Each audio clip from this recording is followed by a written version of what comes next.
अस्सलाम वालेकुम viewers, RJ ला consultant से मैं हूं राना जहांजेब। व्यूअर्स, हमें अक्सर ये सवाल आता था कि जब आप वीज़े की फ़ाइल जमा करवा देते हैं तो उसके बाद आप बायोमेट्रिक्स की अपॉइंटमेंट के लिए जाते हैं। उस बायोमेट्रिक्स की अपॉइंटमेंट में क्या होता है, उसमें कौन कौन से डॉक्यूमेंट्स लेकर जाने पड़ते हैं और डॉक्यूमेंट ऑनलाइन अपलोड होते हैं या वहाँ पर साथ फिजिकल डॉक्यूमेंट फोटोकॉपी लेकर जानी पड़ती है या ओरिजिनल डॉक्यूमेंट लेकर जाने पड़ते हैं। और वहाँ जो VFS के अंदर आप जाएं या BLS के अंदर जाएं, जो भी उस कंसर्न एम्बेसी का सर्विस पार्टनर है, तो जब आप वहां पर जाते हैं तो वहां पर आपकी अपॉइंटमेंट में क्या क्या होता है और अपॉइंटमेंट किस किस तरह की होती है।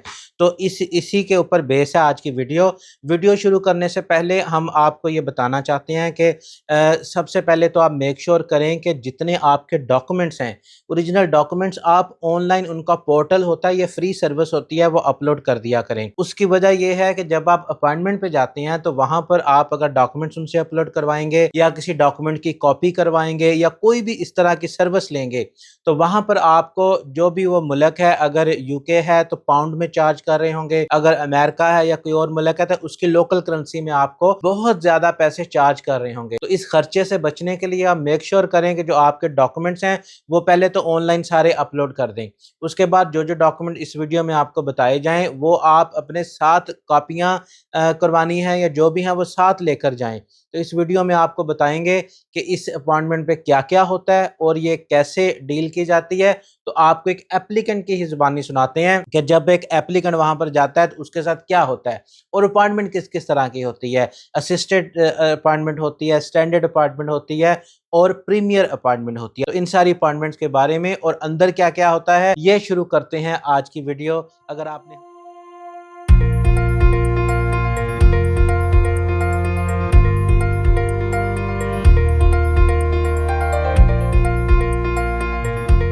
बताइएगा आपका क्या एक्सपीरियंस रहा, जीरो से स्क्रैच से शुरू करके हमारे नाज़रीन के लिए बताइए। तो सबसे पहले जब आप VFS ग्लोबल पे अपनी अपॉइंटमेंट बुक करते हैं after completing your visa form on UK government website, तो सबसे पहले वो आपको एक अपॉइंटमेंट लेटर इशू करते हैं।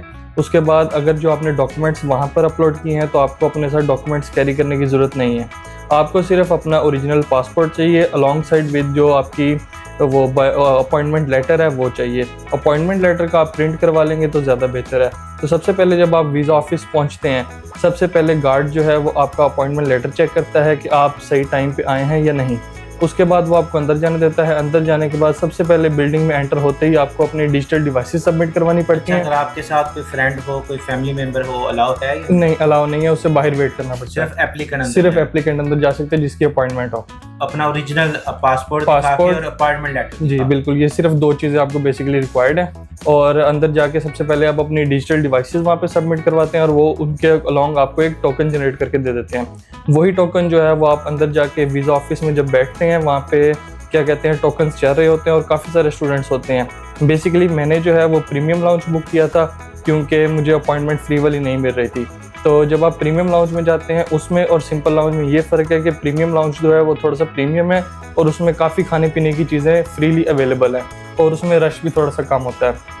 तो जब मैं प्रीमियम लाउंज में गया उसके बाद वो सीटिंग का आप बता रहे थे। हाँ जी, सीटिंग जो है जो नॉर्मल लाउंज है उसमें क्या कहते हैं स्टील की चेयर्स यूज़ की जाती हैं और जो प्रीमियम लाउंज है उसमें सोफाज, टेबल्स और बहुत खूबसूरत माहौल बनाया होता है। VFS में भी स्टील की जी बिल्कुल इस तरह VFS में भी स्टील की कुर्सियाँ हैं। और प्रीमियम लाउंज में जाने के बाद सबसे पहले आप उनको अपना टोकन शेयर करते हैं। वहाँ पे स्क्रीन पर टोकन नंबर्स चल रहे होते हैं। जब आपका टोकन वहाँ पे आ जाता है तो वहाँ पे अनाउंस किया जाता है कि इस नंबर वाले टोकन वाला एप्लीकेंट इस नंबर वाले काउंटर पे आ जाए। सबसे पहले आप उस काउंटर पे जाते हैं, वो आपसे आपका पासपोर्ट रिक्वायर करते हैं और अपॉइंटमेंट लेटर रिक्वायर करते हैं। वो उसको अच्छी तरह से थॉरली रीड करते हैं, चेक करते हैं कि आपके पासपोर्ट पे कोई ना कोई पेज एक एम्प्टी होना लाजमी है क्योंकि उन्होंने स्टैंप लगाना होता है। अगर आप UK के लिए अप्लाई कर रहे हैं तो इसमें दो ऑप्शंस हैं, एक पासपोर्ट पे भी स्टैंप लगती है, आजकल जो है वो वीज़ा चल रहा है तो उसमें आपका पासपोर्ट इनको रिक्वायर्ड नहीं होता। अच्छा, उन्होंने आपसे पूछा था या? जी उन्होंने हमसे पूछा था कि आप क्या कहते हैं वीज़ा आजकल चल रहा है तो आप अगर पासपोर्ट अपने साथ लेके जाना चाहते हैं तो आपको वीज़ा आ जाएगा। अगर आप ये चाहते हैं कि आपके पासपोर्ट पे स्टैंप हो तो ये भी फैसिलिटी अभी तक अवेलेबल है। अच्छा, दोनों ऑप्शन ट्रांजिशनल पीरियड चल रहा है तो वो आपको दोनों ऑप्शन दे रहे हैं। आप पासपोर्ट पे स्टिकर जिसे वेजिनेट बोलते हैं वो भी लगवा सकते हैं। उस सूरत में फिर पासपोर्ट कलेक्ट करने आपको दोबारा आना पड़ता है। अगर आप ई वीजा वाली जो ऑप्शन है वो ऑप्ट इन करते हैं तो उसके लिए आप पासपोर्ट अपना वापस साथ ले जाते हैं। साथ ले जाते हैं। उसका तरीकाकार ये है कि वो आपको सबसे पहले आपकी अपॉइंटमेंट वगैरह चेक करके आपके साथ 2-3 डिटेल्स जैसे आपका ईमेल एड्रेस हो गया, आपका नाम हो गया, आपकी डेट ऑफ बर्थ होगी, ये चीज़ें कंफर्म करते हैं पासपोर्ट से देख के।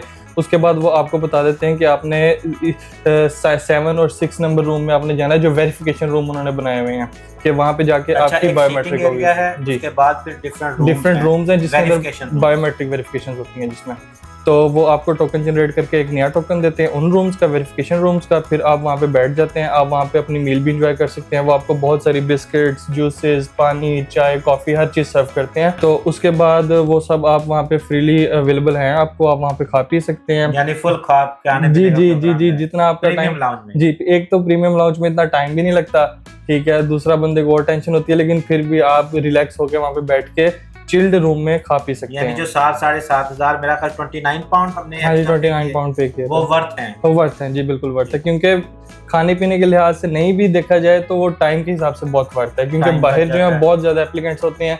प्रीमियम लाउंज वाले एप्लीकेंट्स 10-12 मैक्सिमम, नादरा वाला हिसाब। जी, नादरा वाला हिसाब होता है। अच्छा, उसके बाद वो आपको टोकन जनरेट करते हैं वेरिफिकेशन रूम का, तो आप वहाँ पे वेट करते हैं। विद इन 5 to 6 मिनट्स आपकी बारी आ जाती है। आप उस रूम में जाते हैं तो सबसे पहले वो आपके जो आपकी 4 फिंगर्स हैं उनको स्कैनर पर रखवा के वो स्कैन करवाते हैं। देन दोनों थम्स आपके स्कैन करवाते हैं। बायोमेट्रिक वो ये बेसिकली है जी।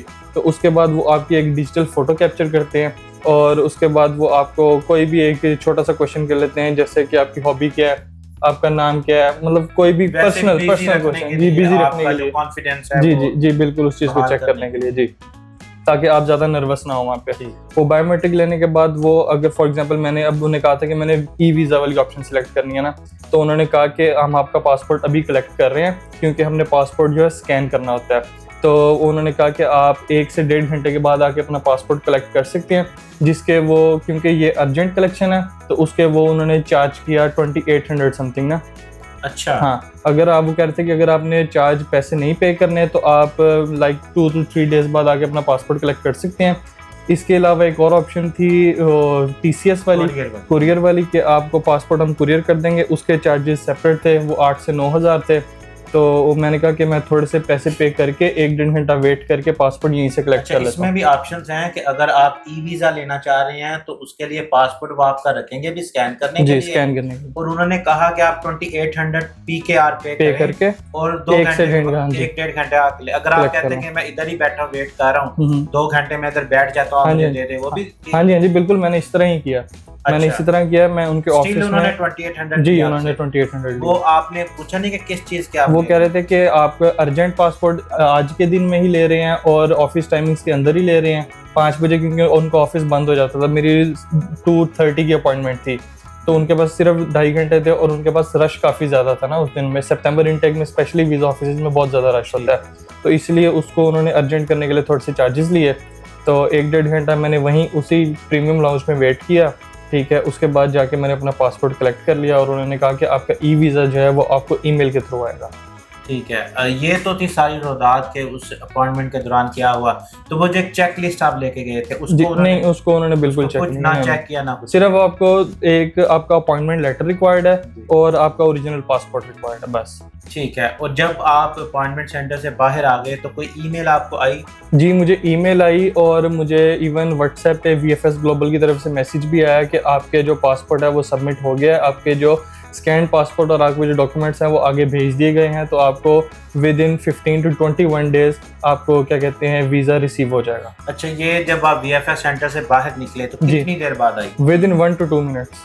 अच्छा, जैसे ही बाहर निकले, जैसे पासपोर्ट कलेक्ट करके मैं बाहर आया हूँ तो मेल आ गई, क्योंकि आपके जो डॉक्यूमेंट थे वो सारे ऑनलाइन ऑलरेडी अपलोडेड उन्होंने सिर्फ पासपोर्ट स्कैन किया जी। पासपोर्ट, अच्छा, आप ये समझते हैं कि अगर पासपोर्ट सारा हम ऑलरेडी स्कैन करके उन्हें दे देते तो क्या फिर भी वो ये चार्जेस लेते हैं? ये किस चीज का, मुझे समझ नहीं आ रही, चार्जेस उन्होंने किस चीज के लिए? वो चार्जेस स्कैन उन्होंने पासपोर्ट खुद करते हैं जी, ठीक है। अगर हम करके भी भेजते फिर भी उन्होंने खुद करना था, क्योंकि उन्होंने वहाँ पे मेंशन किया हुआ था कि आपने अपना ओरिजिनल पासपोर्ट लाजमी लेके आना है। अगर स्कैन वाली ऑप्शन होती तो वो डॉक्यूमेंट्स के साथ पासपोर्ट के भी अगर स्कैन उनको सॉफ्ट में चाहिए होता तो वहाँ पे लिख देते, लेकिन उन्होंने कहा था कि आपने ओरिजिनल पासपोर्ट साथ लेके आना है, तो वो मेरा ख्याल खुद स्कैन करते हैं। पासपोर्ट तो हमने स्कैन किया हुआ था, अब एक ये कंफ्यूजन है कि शायद वो कहती हैं जितने सारे स्कैन करें। हाँ, ये हो सकती है कंडीशन। दूसरा जो मुझे समझ आ रही है वो ये कि वो उन्होंने आपको चार्ज किया है कि स्कैनिंग तो ठीक है, लेकिन वो आपका पासपोर्ट वो ले लेते हैं, अब वापस करने के लिए आपको वो बुलाते हैं जी, बुलाते हैं कि आप ले लें 1 दिन या 2 दिन। अगर आपने घंटे बाद लेना तो फिर उसके चार्जेस अर्जेंट, मेरा ख्याल है अर्जेंट सर्विस के। क्योंकि मैं आउट ऑफ सिटी से गया था तो मुझे 1-2 दिन वहाँ रहना मुश्किल हो रही थी, तो मैंने कहा मैं थोड़े से चार्जेस पे करके घंटे डेढ़ में अपना पासपोर्ट लेके चला जाता। अच्छा, लेकिन मेरा ख्याल है आपकी प्रीमियम सर्विस से इसी में उनको एंटरटेन करना चाहिए